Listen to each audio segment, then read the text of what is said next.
Nicole here. How are you? Um, I think this one might be a little bit of a longer one. I don't feel that great today. Like, I'm sad, I'm tired. Sore of my life right now. Lately, I've been so sad and so sore. I've been so sad and so tired a lot lately. But I want to jump on here and talk about something that has been on my mind for years now. Um, I've been working really, really hard to build my stability, and I want to discuss that. I don't really have any answers, but hopefully this is useful to whoever sees it in some way, I hope. Okay. And I hope it's useful to me. Look at my rose quartz. I'm going to hold on to it while I talk. Okay. I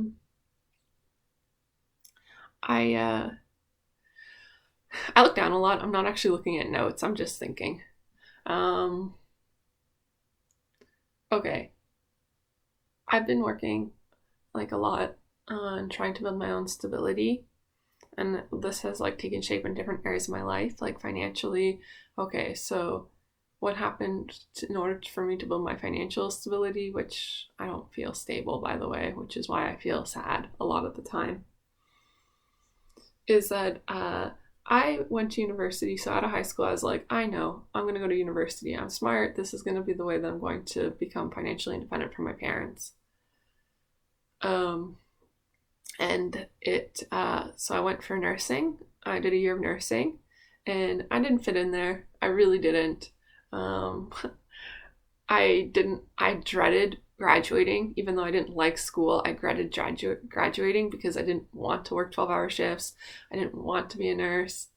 I understand the parts of me that would make a really good nurse. I like menial tasks. I like doing physical tasks. Not to say that nursing is a menial job, but it has a lot of physical tasks that you have to do, like injecting people with things, while also mixing in a lot of critical thinking. So it's kind of like, oh, good, the best of both worlds. I can use critical thinking, but also do a very hands-on job. And I'm an extrovert and I like people, so okay. Or at least I thought I did. I don't know about liking people anymore. These things come in waves, I bet, because sometimes I like people and sometimes I don't. Um, but anyways, I didn't fit in there in nursing. I remember one time I had a class of 10 people who I spent 8 hours a week with in class. It was small classes, and at the end of the semester, they're like, let's all nobody really talked to me, and often when I would put points out there to the group relevant to what we were talking about, nobody would respond to it at all. Not even the goddamn professor, who is a 60-year-old fucking woman. She didn't. I don't know. It's a professor's job to protect a student from being bullied. Maybe not, but she certainly just added on to it. This is okay to treat Nicole this way or some shit. I don't know.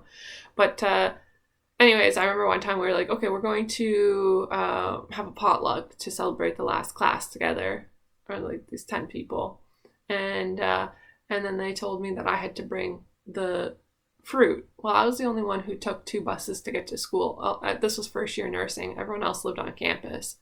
And I said, and I knew that day I had to be at class for 8:30 in the morning, and I wouldn't leave until 11 at night because I had a night class on those days.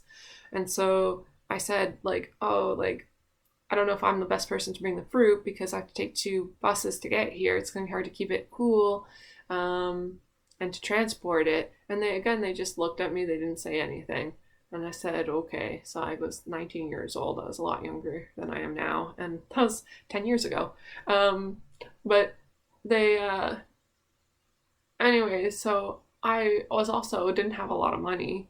And so I went to the grocery store. Instead of buying a fruit platter, I bought individual fruits, and then I washed them and cut them myself and put them in Tupperware container, which was nicely presenting. I had kiwis, I had strawberries, I had, I think, mango. I think I had some nice fruit, bananas. Anyways, so I packed it in a pail, with ice packs to keep it cool on the way down to school. And when I got there, nobody in that class, not one person, had a piece of fruit at all, except for me. I couldn't eat all of it by myself. And so I even said, I'm like, oh, guys, I'm going to be here for the rest of the day. Like, it's going to be hard for me to keep this fruit on me. Like eat up, like have some fruit. Nobody said anything. Nobody ate any fruit. So then I even offered at the end of the class, I was like, does anyone want to take this fruit back home? There's nothing wrong with the fruit. I didn't say that. I didn't say there's nothing wrong with fruit, but there wasn't anything wrong with the fruit. And they just looked at me, and then someone else awkwardly started talking about something else, and they just ignored me. So that was kind of like how I really didn't like nursing. Like, my marks were good, but nursing, it was kind of like, oh, this person got a B or a C in anatomy. I don't even trust them to become a nurse. That's the most important class. And they're talking about a first year anatomy class. Like, I don't think people understand what it takes to be a quote unquote good nurse, whatever that means. And there is no such thing as good or bad, really. Those are value judgments. I don't know. But anyway, so I didn't really fit in nursing, and I hated it. And I always dealt really badly with change in my life. And so first year university was rough. It was rough. But I had a boyfriend at the time who told me that he thought I'd make a really good engineer. And I watched a video about how car alternators worked, and I understood how they worked. And I thought, well, if I can understand this, then maybe I can become an engineer. So I applied and I switched programs, and so long nursing to engineering I go. And I loved it. The next 5 years of my life, because I took a year off to work as a student engineer, the next 5 years of my life were very, very good, even though my relationship with that guy fell apart and he cheated on me. And then, there was drama that ensued, personal drama with that. But still, I loved engineering. I liked being in school. I did really well. In my 4th year, I got all A pluses, which I don't think is an easy feat to do. So I did really well, and I became a civil engineer. And I kind of knew, like, graduating school, I was sad. I didn't want school to end. I liked being with my friends. I liked having a community of people around me all the time. I was successful as a student. I felt like I was working towards something. Basically, all my needs were met. I was happy. Even in my 4th year, I was single, and I was still happy. Like, I wasn't lonely. I had my own student house that I rented a room out of a student house that was very beautiful. And it was like the Harry Potter experience, like I always kind of, when I was a kid, I always kind of wanted to go to boarding school because I thought it'd be fun. Yeah, well, university is kind of like that. So it was fun. I loved it. But then I started working as an engineer, and it's like night and day, because I noticed, and this is like my most negative way of putting it, I noticed that everyone looked like a zombie at work, and people had hunchbacks that had worked in an office job for their whole careers. And my first company was a medium-sized company, 300 employees about total. And honestly, the work-life culture there was really, really toxic. My boss came to me one day, and so I was supposed to work from 8 to 5 every day, and I would leave like 5:01. I was out of there, and I cried on my commute home, which took an hour for me to commute, which normally would be a 20-minute drive without traffic, but it took an hour. And I would cry, and I'd look over and I would see other women crying too. It wasn't just me who was crying on my way home every day. But one time my boss came to me, and he's like, Nicole, I know the hours are from 8 to 5, but most people here work 6, even 7, 8 o'clock most days. And he came and said that to me at 4:50 p.m. Well, you can bet your bottom dollar I still left the office that day at 5 o'clock. I didn't get fired from that job. You know what I did? I felt like I was in a race against time to find a new job before I got fired, because I was so depressed at that job, so depressed at having lost university, like the loss of community, and the whole change of going from, like, it seems like, you go from elementary school to high school. That's the first really kind of biggest change. And then high school to university is another really big change. Well, university to workforce is the biggest change I've been through so far. I don't deal with change very well. I honestly think that I have trauma from early childhood experiences around change. And so when big changes happen in my life, I think that I struggle to cope. And, but regardless, life is full of change. So I guess this is just part of my own soul journey to bring a little spirituality into it. I think this is just part of my own soul spiritual journey, to figure out how to cope with change and to accept life. and to accept death as well. But anyways, so engineering school, loved it. But working as an engineer, I was incredibly lonely, incredibly felt isolated. I did have my own apartment at that time, and it just was not easy. It was not a good part of my life. And I was pretty vulnerable then. Like, I fell in love with someone who I really had no business falling in love with. He introduced me to drugs. He used to leave me on red. I didn't know that I could form such a codependent relationship with another human being until I met, let's just call him John, until I met John. And that happened at that time. And it's just like things came together at bad times for me to kind of get me to learn a lot about myself. And I'm still healing from that. And I think I'll always be healing from that. But I kind of felt like Germany. I made a joke about Germany at that time in my life. I was like, I'm like Germany because I'm fighting on all fronts. Because my relationship with my family was also, my mom and dad was falling apart. My relationship with the person I was in love with, which was really a situationship, was really awful for me and not healthy. And then my relationship with work was also awful. So I was like, I'm fighting on all three fronts here. Okay. So then I decided, I need to put something in my life that I really want, something for me. And it's going to be more than just having a bath. It's more than just giving myself a spa day. I need to put something in my life that I care about. Well, I wanted to be a midwife. That's why I first went into nursing. I wanted to be a midwife. I don't know if you can see, but I still have my medical midwifery poster, which is a souvenir from that time in my life. I really wanted to be a midwife. I just knew, like, intuition about myself. I just knew that that's what I wanted. That's where I wanted to go. I wanted that in my life. So, I kind of skipped ahead a little bit. When I was working for the medium-sized engineering company that had a really bad, that was my first bite of the apple, which was not a good, I've been to a bruised part of the apple. Because I'm such a baller, I ended up switching to a government position. So I found another job that really, it was like I jumped two rungs up the ladder of a career, because I went from making $55,000 to making $100,000. Impressive. Still, most of the people I graduated engineering with don't make that money yet.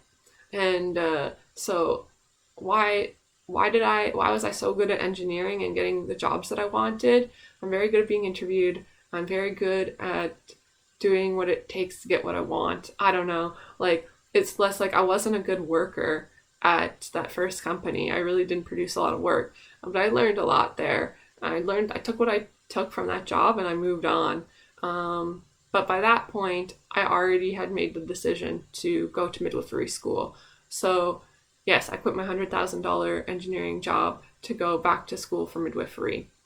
And by the way, yes, I was making a lot of money, but I was not mature enough to handle that kind of money. So I lived paycheck to paycheck, even though I was making a ton of money. I had $1,000 rent, a month.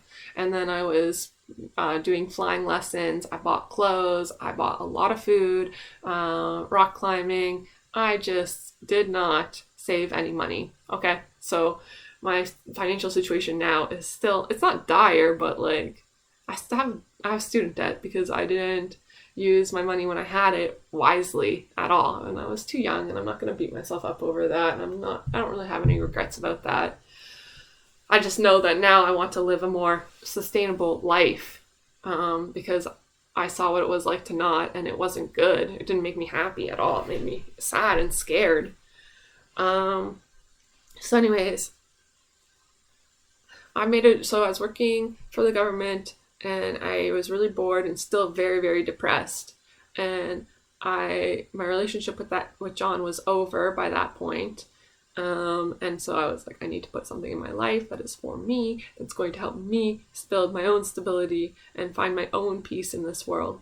And so I went and I said, I didn't know how to get into midwifery. Midwifery is a very, very, very competitive program in Canada to get into. At the time, only 3 universities offered it, which meant there was only 90 spots, while thousands and thousands of women, mostly women, applied to those schools. So it is incredibly, incredibly, incredibly competitive to get into. You have to have high marks and you have to score high on what's called a multi-midi interview. So it's hard to figure out, like, okay, what is going to, like, if you volunteer, well, you can't volunteer at midwifery clinics because they're not going to take you. Like, they don't take volunteers off the street because they have students that need to learn how to become midwives. So that's not really an avenue. What I did was I said, I'm going to do at least one thing per weekend. So I'm not great at planning. I'm not great at coming like, I'm going to go A, B, C, D, and then bam, achieve my plan. No, I'm not great at planning. Okay, so I said I'm going to do at least one thing per weekend to put me closer to my goal. So that meant, like, sometimes I went to the library and I borrowed books on midwifery and textbooks. I read a lot of textbooks before I started that program. I learned a lot about midwifery before I even started. That was one thing, and it was easy for me to read those books because I was interested in them. And it just solidified that this was the right move for me to do. Like, I was learning about community, I was learning about grassroots movements from the past, like Ina Gaskin May, and I had a very holistic approach to my learning, my own self-directed learning about midwifery during this year of me. It was about a year before the application was due that I was doing this. So 52 weekends, 52 actions. And then another thing I did was I volunteered for a sexual assault center on a phone. So I had to go through a course, which was once a week, every 3 hours once a week, teaching you how to respond to people. So people call into this 24-hour line to talk about their sexual assault, and that really helped me too. Although, ironically, I was sexually assaulted right before they called me to ask me to come in to do the course. And I didn't, so it actually helped my own personal healing. But then when I actually went out and started volunteering, and this is an aside, this doesn't have a lot to do with my stability, but this did happen. Whereas, like, I wasn't going to let anything stop me. Nothing. I would let nothing stop me to continue down my life and what I wanted for myself. So I still did that, but then once I started volunteering and actually taking calls, I found that I couldn't handle it. It made me feel that all men were evil, which I know logically is not true. So I stopped doing that because I couldn't handle that, which maybe is a foreshadowing of what was to come in midwifery for me. But in midwifery, I did the interview. I scored actually the highest. So the way it is you have like 8 or 10 different interviews that you go to. They score you from 0 to 10, and then the top 30 people who score the highest points get into the program. So I actually was told by one of the people, because I called a midwife once I got accepted. I was kind of like, had this crisis of like, do I quit my $100,000 job to go to midwifery, which is a huge risk, even though this is what I've been working towards for a long time now. And like, I kind of had a crisis moment. Like, I didn't know what I should do, because, giving up stability to do something risky, but I didn't have kids and I was young. However, I still second guessed that, right? So I called a midwife who was a friend of a friend, and she was actually remembered me and remembered my voice, and she remembered my name, and she told me that I had scored the highest. So she's like, if you want to wait a year and come back, I'm sure you would get in again, right? Well, I didn't really want to wait. I've never been good at waiting. Once I decide I want something, it's like I want it now. So I didn't really want to wait. So I did quit my job and I started midwifery. And my attitude was one of like, yes, I'm going back to university, time to have parties again, which was not really the right attitude to go into that program with.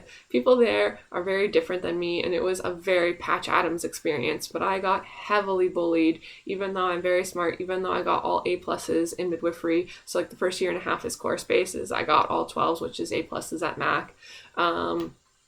And but even though I don't know, the way I carried myself, the way I talked in class, the way I asked questions, I was more down to earth than a lot of those other people.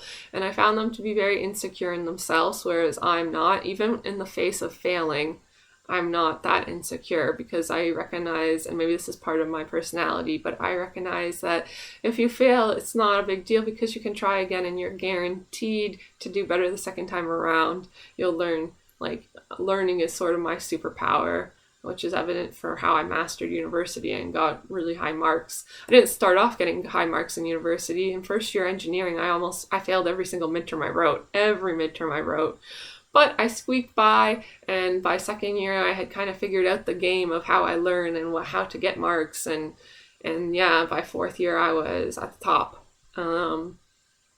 But and work is like that too. There is a serious learning curve to work, which I'm still on. I have not mastered work at all. Yeah, midwifery was a place where I got seriously bullied by the other students, by the faculty, by other midwives.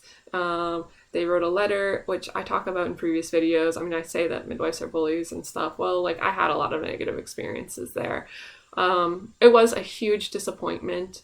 I have been sexually assaulted 3 times in my life. Once by a man, another time by a man, and the third time by an institution of midwifery. Like, that's what I'd call it. And I know, because I know what it's like to be sexually assaulted in a violent manner. So, yeah, there are problems there that exist. However, and at first I was like, I should figure out how to fix those problems.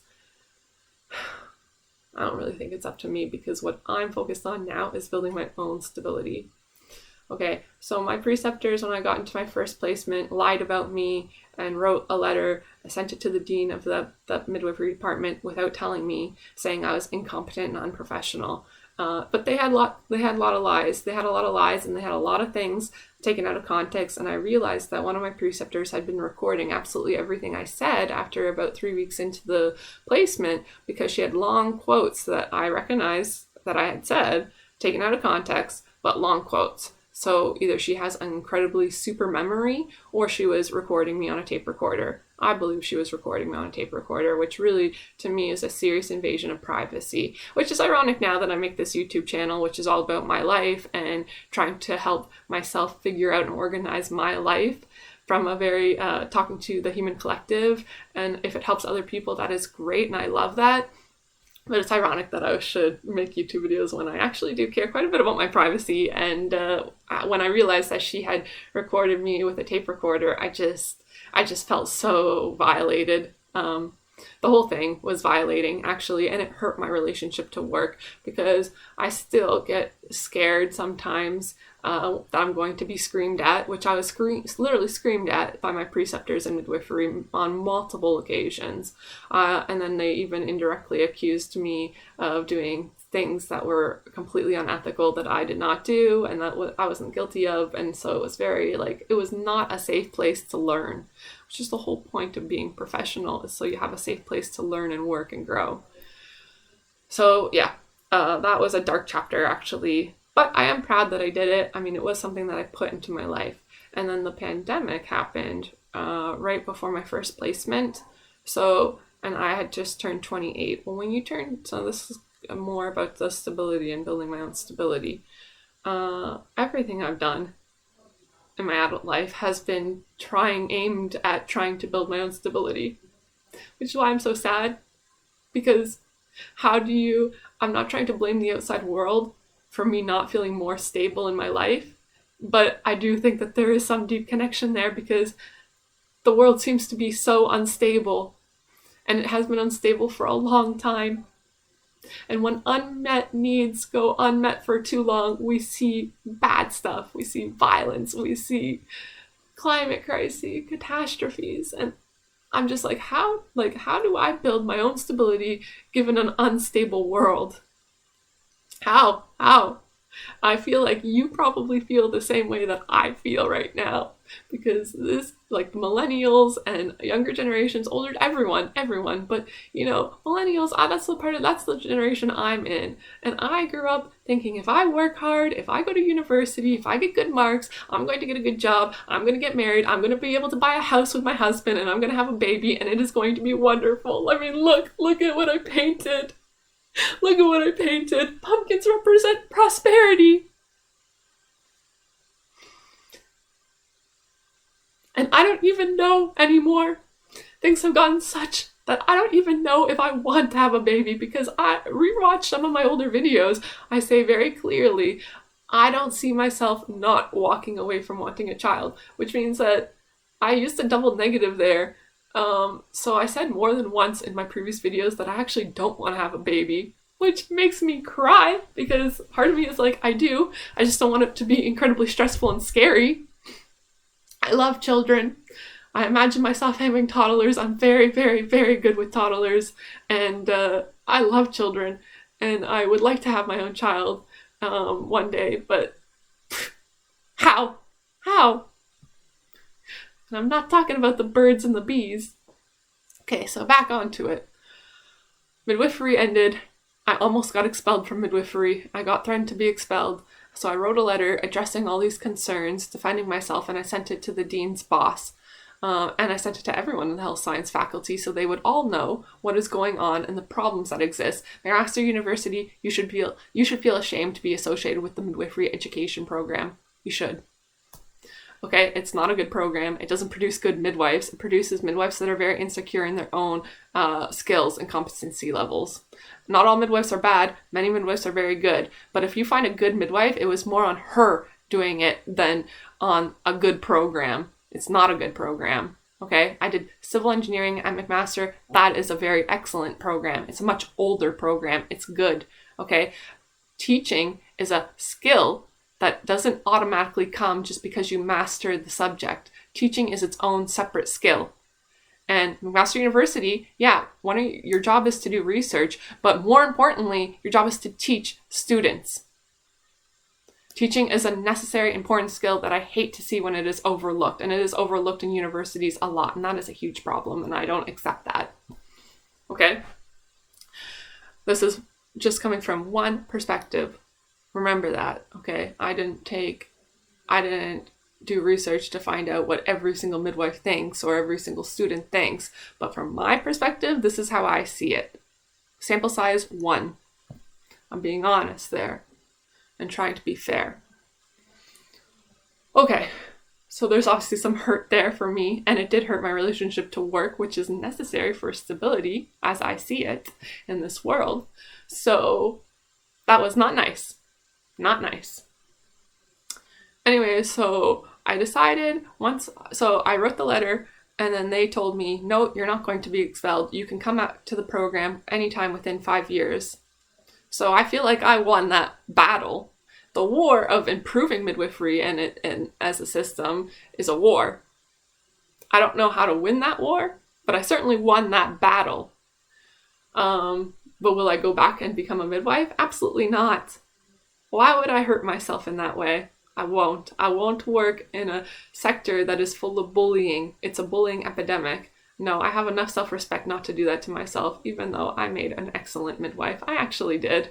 Okay, take my word for it. My clients many times said that they were happy I was there during their labor. Why? Because I can sit with you.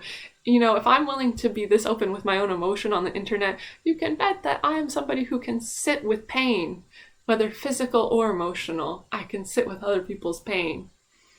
So, and I can be present with it. And a lot of the healing that goes on with emotional trauma is about holding space, because it's actually you who does the healing, and the healer or the shaman or the whatever, the healthcare worker, is the one who holds the space for you, the safe space for you so that you can heal. But really, you're the one who does the healing, just so you know. Okay, so I was an excellent midwife in the ways that I was excellent. And they lied about me. And they said I was incompetent in ways that I wasn't. So I don't think students are disposable, but that is what happened. And that cost me a lot of money, which means that now I have increased my instability. the whole time I was just trying to create stability for myself. And I'm just talking about my career and my schooling and my education, trying to become financially independent in a capitalistic society, in a capitalistic world. I was trying my best. Okay, so I needed a huge break and I needed to find a job real quick because I needed money. I need to pay my bills. So I became a nanny because I knew I love children. I love working with children. So I became a nanny. And I worked as a nanny for 8 months, and it was a vacation in my life. I loved it. I love children. I feel like if I do become a mother, I really did the actual research of like, now I know how to deliver babies and pregnancy, and now I know about young children and taking care of them. I don't think being a nanny can replace the knowledge that comes with being a mother, but I certainly did as much research, hands-on research as I could, trying to work towards the things that I wanted, which I thought was a family and a home, a happy home life. And I'm not so sure that I actually want that anymore. I do, and I do want it, but I guess I'm not so sure it's possible, or I'm not so sure it's worth the sacrifices that it will take for me to do that. Yeah, that's accurate. I'm not so sure it's worth the sacrifices that it will take for me to actually do that. Okay, so I worked 8 months as a nanny. It was the best time of my life. I still had trauma around being yelled at. Like, I remember I forgot to bring my cell phone when I took the little kids on a walk one time, and I felt like almost a panic attack coming on. I was able to calm myself down before I had a panic attack, but I recognized that came from my preceptors screaming at me for the smallest of smallest mistakes, and then me almost getting expelled for small mistakes. And I recognize that the world is not all like that and is not all bad like that. And the world is not a completely dangerous place, that there are good people who are fair and reasonable. But I used to feel like this panic coming up, and I still kind of, when I make small mistakes in my engineering role where nobody has ever yelled at me once, not once, they treat me with kindness and respect. And I feel valued in the world of engineering, which I never felt in the world of midwifery. I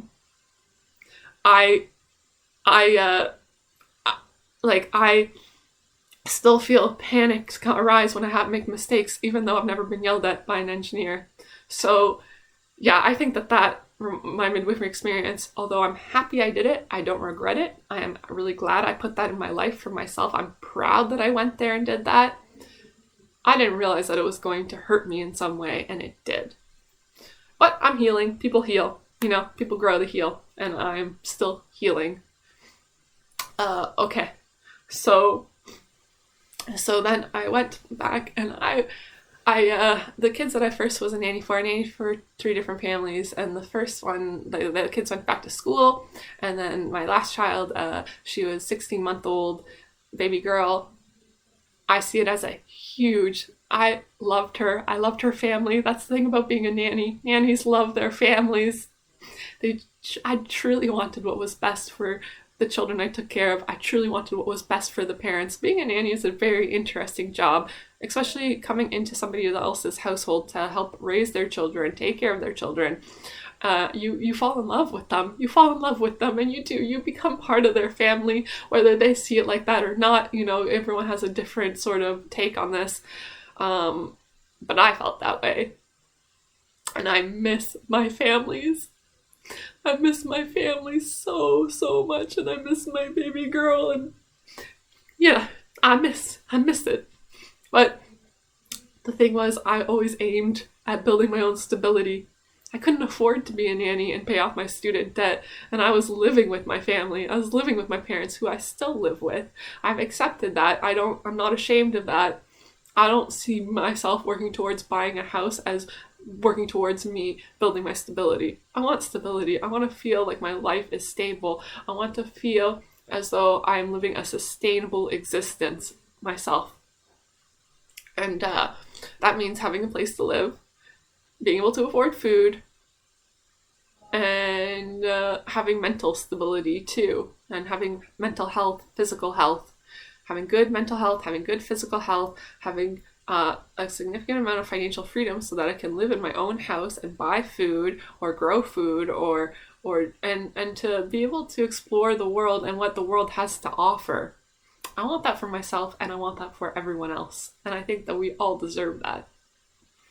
Okay. So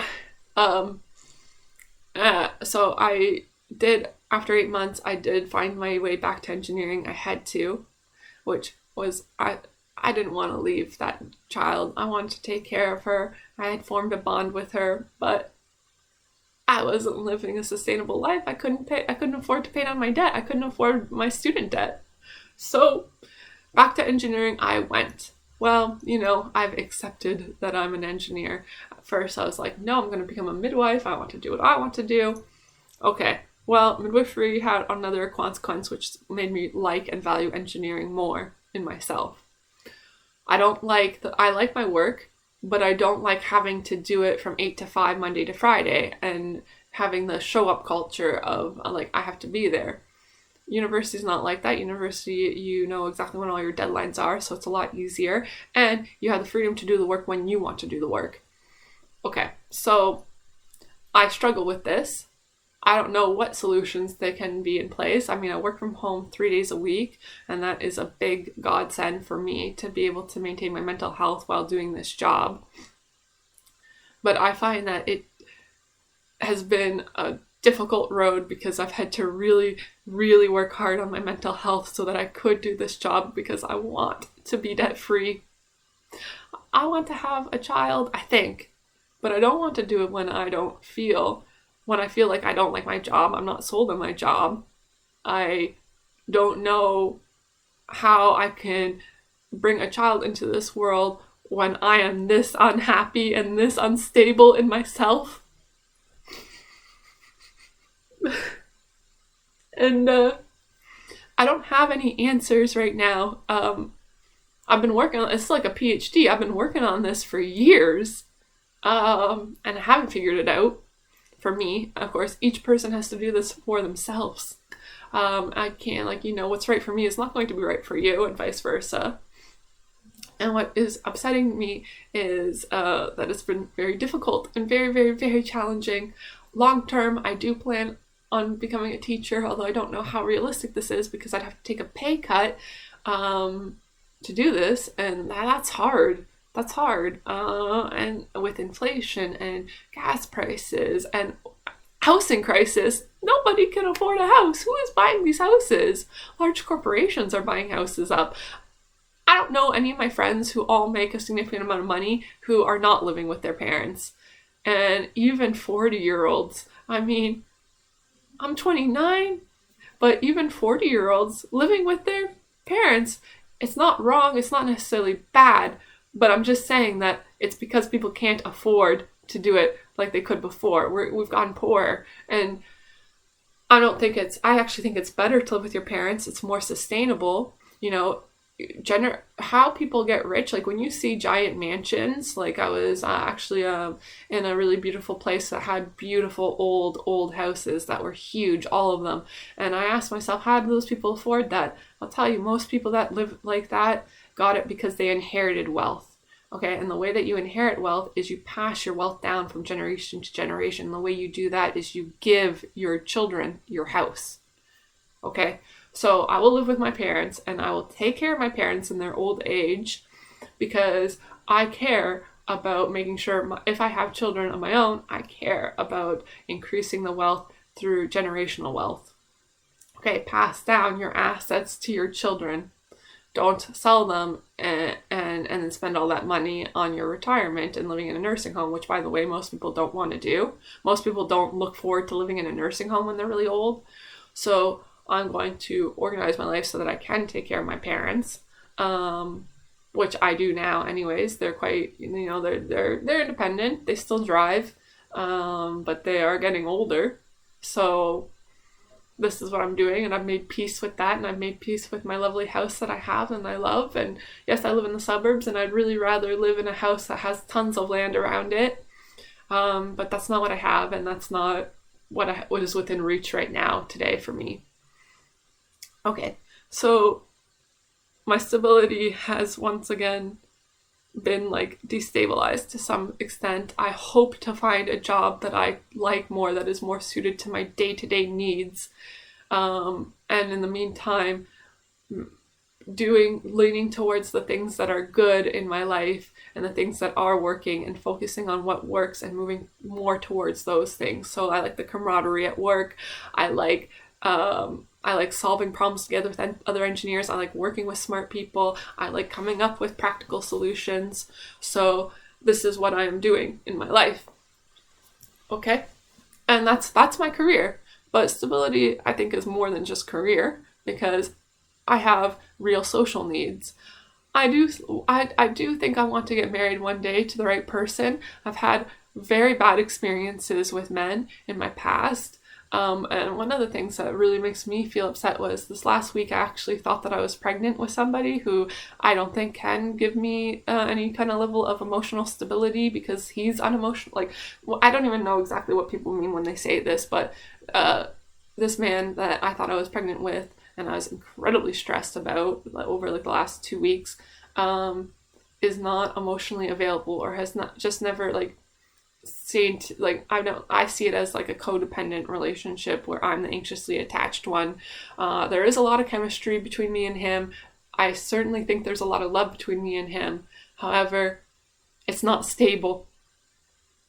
Okay? So long term, like short term, it's fun and I love him very, very, very, very much, and I really love him a lot. But it's not my job to heal him, and I can't.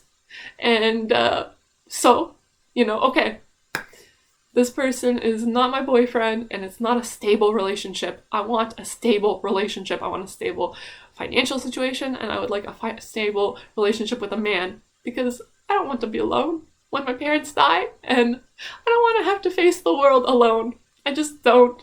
I don't think humans were evolved that way. Humans were evolved to live in tribes.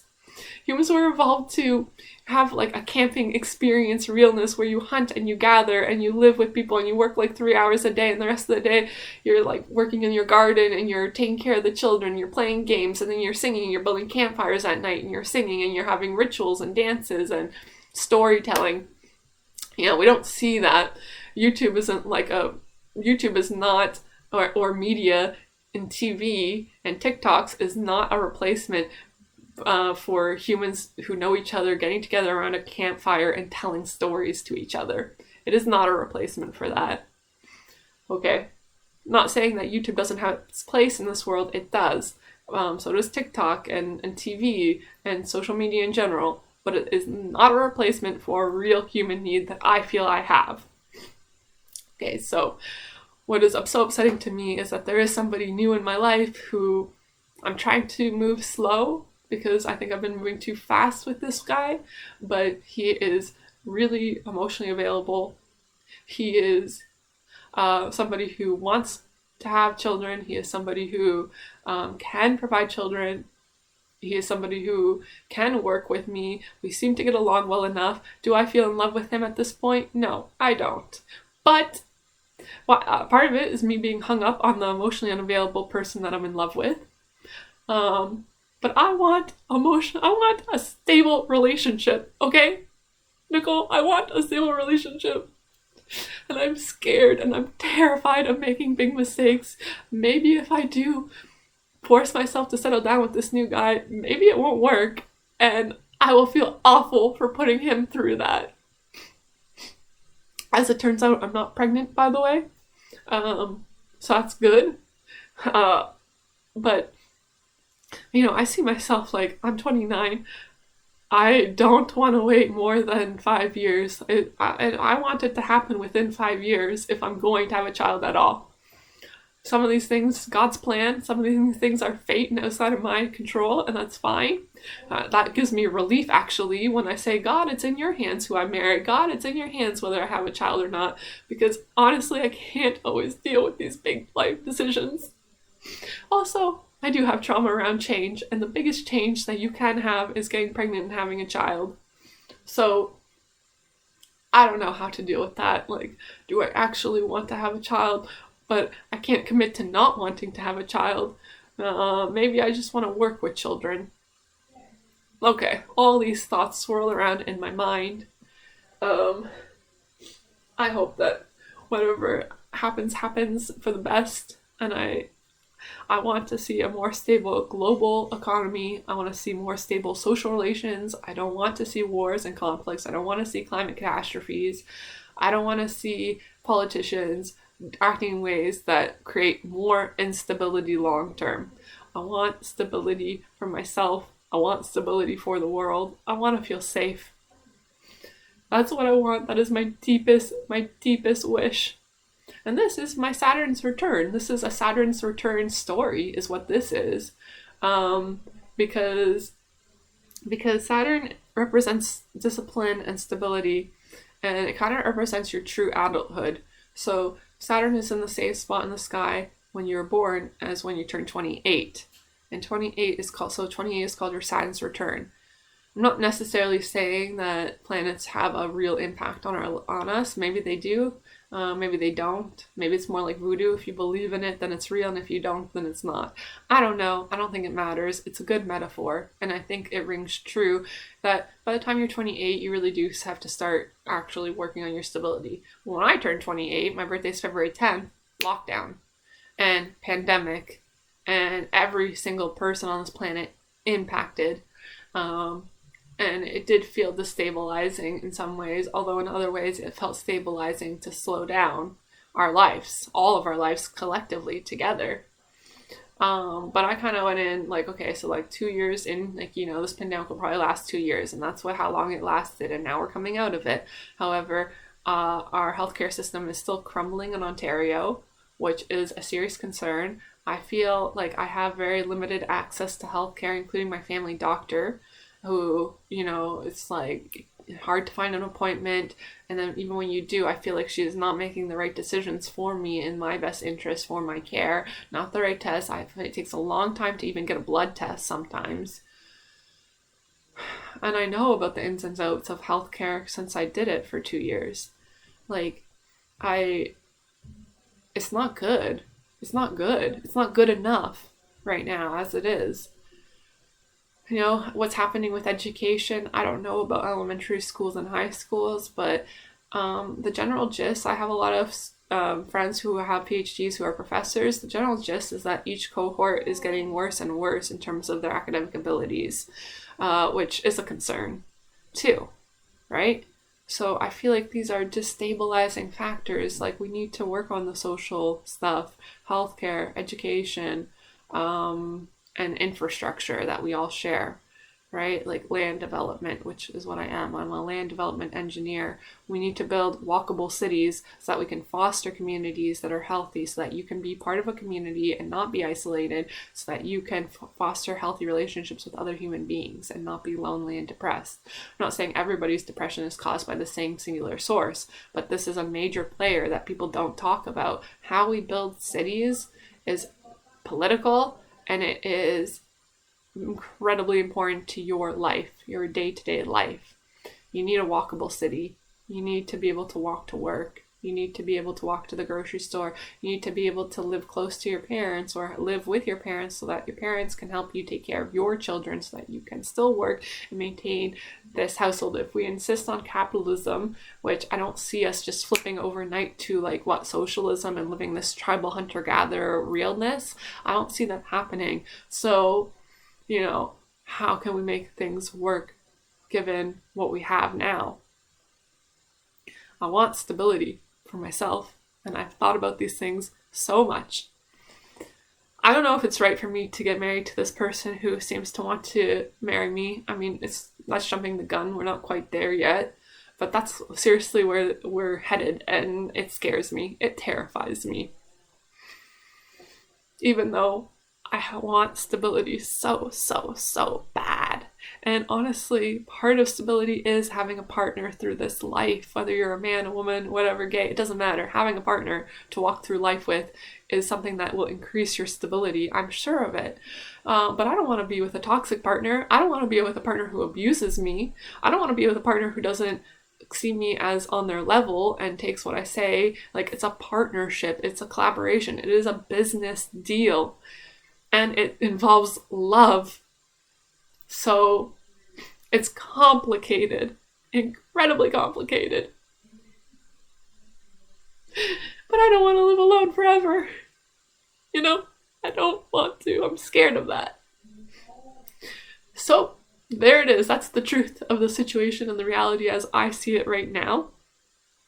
Financially, career wise, socially, and environmentally, like, doing your part, spending your money strategically, because I don't trust governments. I don't trust governments to be efficient enough to handle it, and I don't trust them to be ethical enough to not be corrupt and to actually make decisions that are long term going to save this planet. The pain that I feel and the stress that I feel is too much. I don't want the stress. It's not good for my health. So I'm going to work on unplugging myself, which I do. I don't watch the news anymore. I read it, which is helpful because then I can control what I take in way more effectively. And I consistently look for independent news sources that are not telling me what to think about what's happening, but just what is happening. And I got rid of TikTok because I don't need people selling me ideologies. I want to figure out what I believe first before I take a look at what other people are saying. I need to be grounded in myself first because I do get very influenced by influencers. And yeah, so like all stability, and this is my Saturn's return journey. Saturn's return starts when you're 28, but often people say it starts when you're 27, leading up to 28, and then sometimes often until 29 and 30. Well, I have 6 months left of being 29. I'm 29 and a half years old. So I hope that by the time I'm 30, which is 6 more months, I have 6 more months to work on something that I've been working on for years. Not that it's not important to put a deadline on it. It isn't. I will continually work on my stability, but I hope to feel that I'm in a better, more confident place in 6 months from now. Whatever that looks like, because there are right now a lot of moving pieces in my life, whether it's the new love or me trying to really get a handle on my student debt and my finances, which I have made great gains on in that way because I have gotten rid of all unnecessary spending, including my car. I don't own a car anymore, which is not the easiest thing because I love freedom, and I want to go camping and I can't because I don't have a car to take me camping. But there are ways around that because there are friends, there are buses, carpooling, so I can make that happen. It just takes a little bit of organization. All right. So yeah, this has been my Saturn's return thus far. I'm not quite at the end of it. I don't feel I'm where I want to be yet, but I'm consistently taking baby steps in the direction of stability, which for me looks like feeling calm when I wake up in the morning, feeling excited to live the day that I'm going to live any given morning when I wake up,